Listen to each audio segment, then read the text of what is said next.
President Joe Biden and First Lady Jill Biden traveled to the island of Maui yesterday in the wake of a devastating brush fire. After landing, the president took a helicopter to survey local damage and then met with local officials and survivors. Let's hear what the president had to say when he finally visited Hawaii. Well, hello, people of Maui.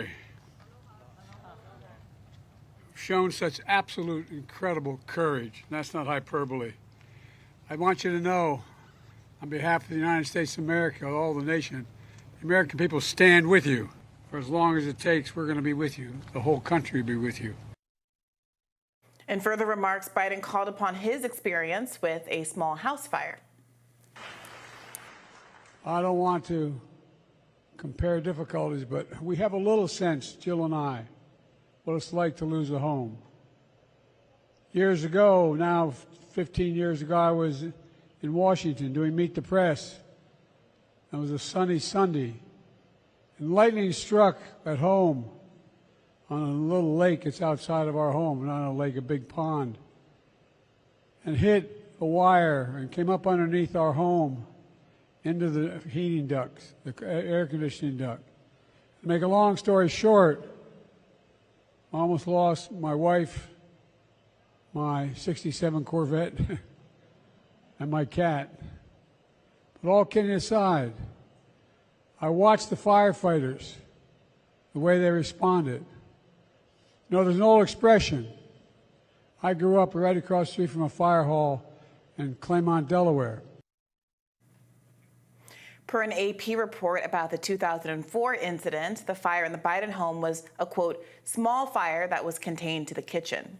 The president tweeted yesterday, "We're in this for as long as it takes, and we're going to rebuild the way the people of Maui want to rebuild." But this viral video is circulating now that appears to show Biden nodding off during a ceremony in Maui. Here is that. Never met before.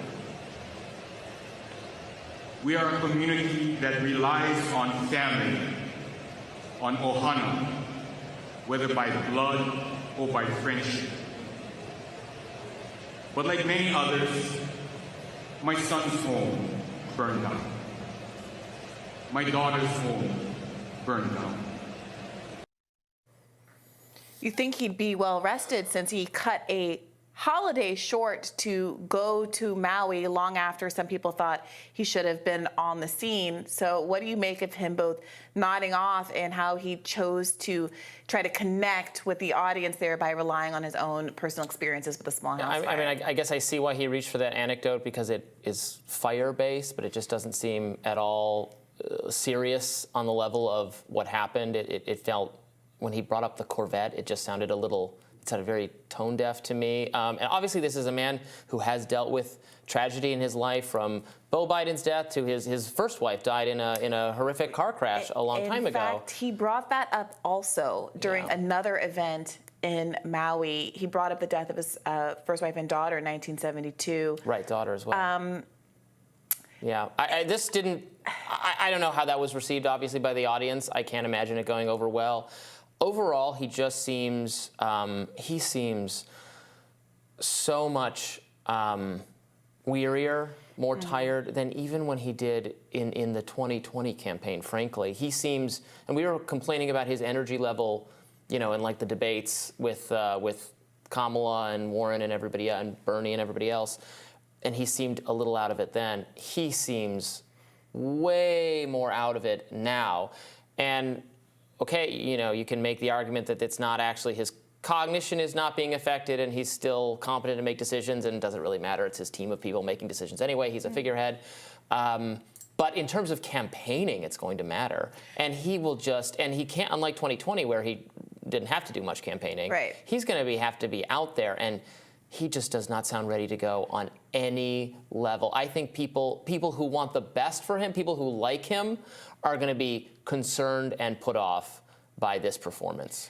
Yeah, so there's a couple things here, even outside of the kind of tone of it, the lethargy, low energy-ness of it.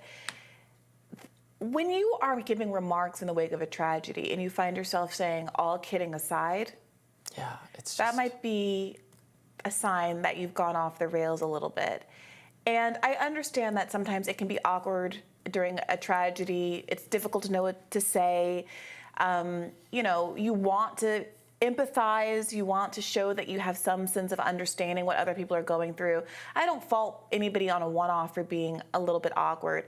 I was almost more disturbed by the other clip that I saw where he brought up his the tragic death of his wife and child, precisely because that's a tool that he's got, I shouldn't say tool, but that's an anecdote that he's gone to before in the past, sometimes to the effect of frankly minimizing what other people are going through and advocating from him as someone with the authority to make their lives better. So during the 2020 campaign, I think I've talked about this on the show before, he had an ad where he used the experience of the tragedy of losing his family members to explain why we had to protect Obamacare, as though people who were asking for Medicare for all were saying we want to get rid of health insurance, as opposed to we want to strengthen health insurance so we're not in this position that you were in without the ability to pay like you had. And here it does feel also, given that he's being really roundly criticized by many folks in Hawaii and beyond for only having the one-time $700 per household emergency fee, defending that choice, saying, well, there's other money coming other ways, fine, but saying, basically relying on the idea that he can hide behind Congress and Republican obstruction without actually taking the first step of trying to fight it in Congress and actually demonstrating that Republicans would actually oppose a change to the policy to raise the cap on how much money people could get in an emergency. Democrats are doing this thing where they say, presumptively, we can't govern. Presumptively, the Senate is going to be deadlocked. The House isn't going to vote our way.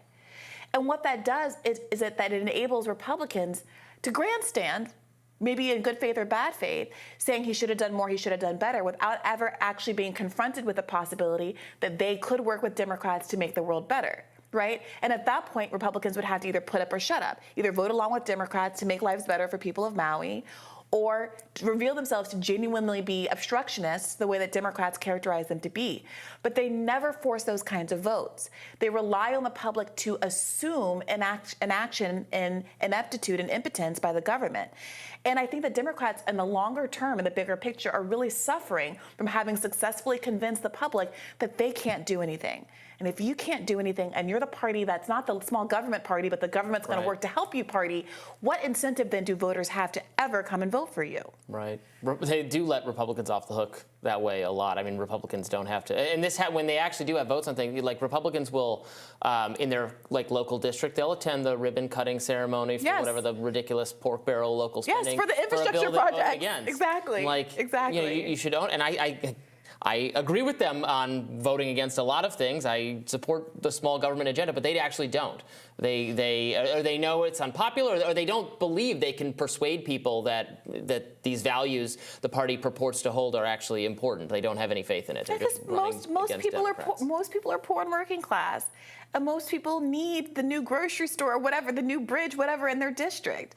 Poor people need the government, and I know ideologically, many poor people don't feel that way. They don't like, they've been told that it's handouts and they're lazy and ethically and You need the government. You're poor.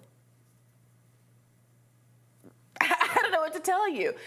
I don't think that the message of you're on your own, all your failures are your own. We're the richest country in the world, but you can die in the streets from a lack of health insurance or food, or because the bridge collapsed in Pennsylvania, is also the winning message. I mean, at some point, everybody acknowledges, whether it's because of firefighter support or because of basic infrastructure, running the energy grid, preventing, doing emergency response the way that we see in Hawaii. I mean, people pay taxes. They pay into emergency funds for service. They pay for services, and they're entitled to the services they pay for. We don't have to debate the merits of it. I know what your position is on it, but the reality is when the people are struck with something that happens to them, oftentimes all of the hypothetical ideological posturing of how bad it is to get help and how evil and horrible and lazy and fat and disgusting people are who rely on government assistance goes out the window. There's something called it's the just world hypothesis, where people tend to believe that when bad things happen to them, the world is unfair. When bad things happen to other people, they deserve it, and vice versa. When good things happen to them, they've earned it. When good things happen to other people, they just got lucky. And we use, it's called a system justifying rationale.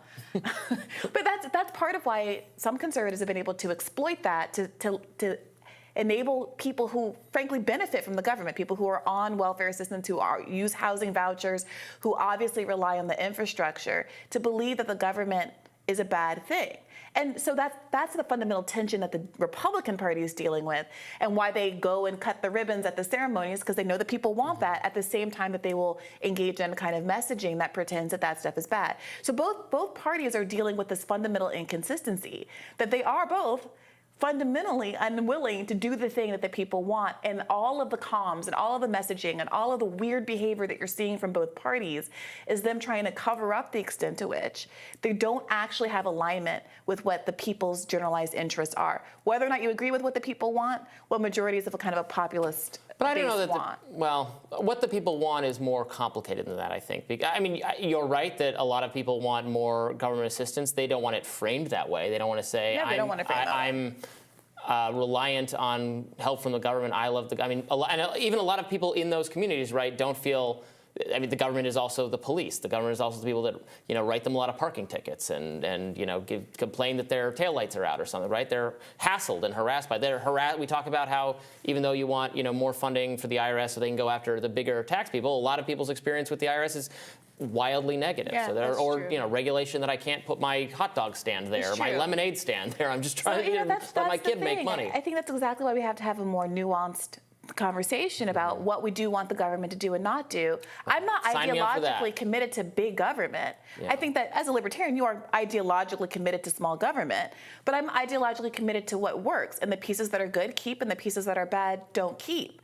But that, I think, is a much more productive space to be in than just saying, like, conceptually, these things are good or bad, because you're going to end up throwing out a lot of the babies with the bathwaters. All right. Well, we'll keep discussing that, and we'll have more Rising right after this.